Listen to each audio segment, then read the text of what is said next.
En la medicina compleja, hay casos que durante años se han considerado inoperables, pero en los hospitales más avanzados, los límites empiezan a cambiar.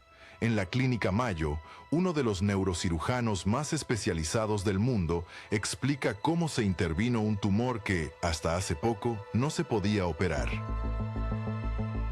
Young man was last year of high school, and his dream was to be a Marine.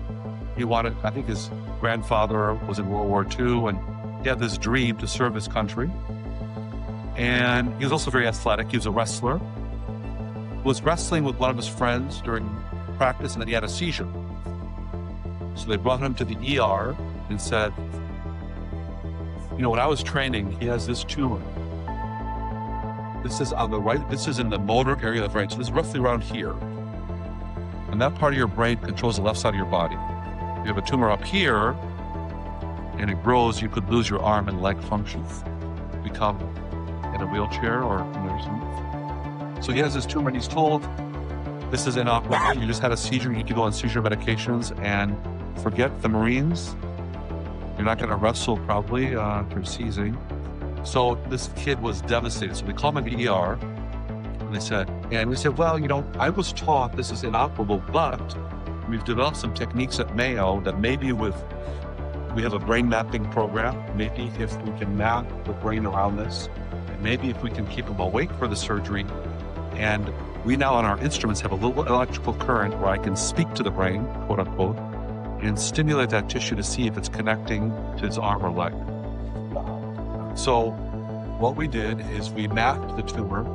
We have a psychologist, and one of the few in the world where we have neurologists and psychologists.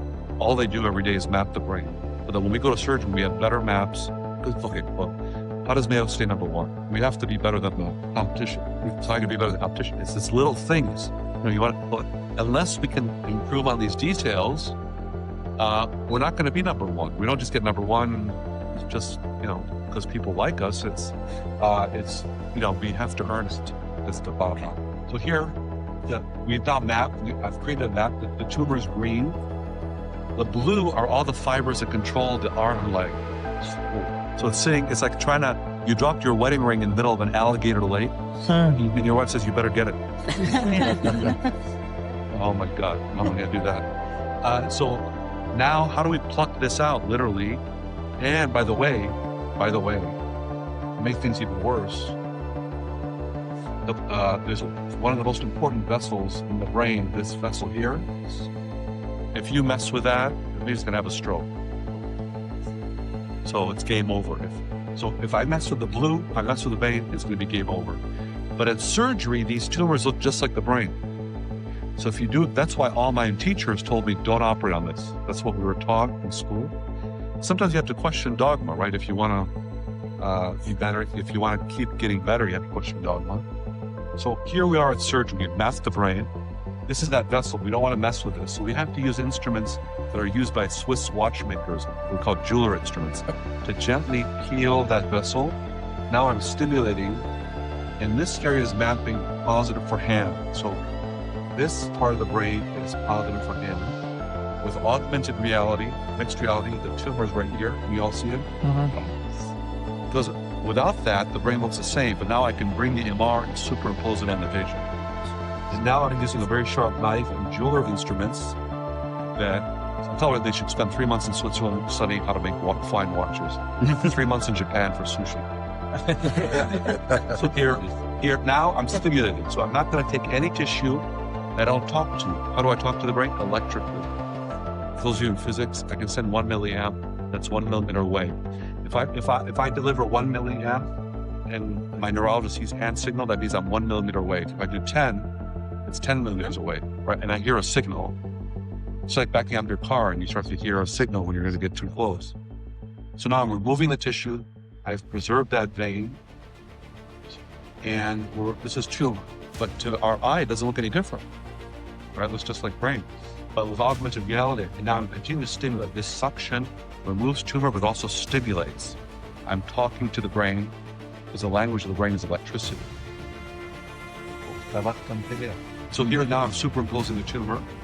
Now I've Actually, I stopped when I got a little signal on the anterior margin. And now we're going to close and make them look good. We have a cosmetics.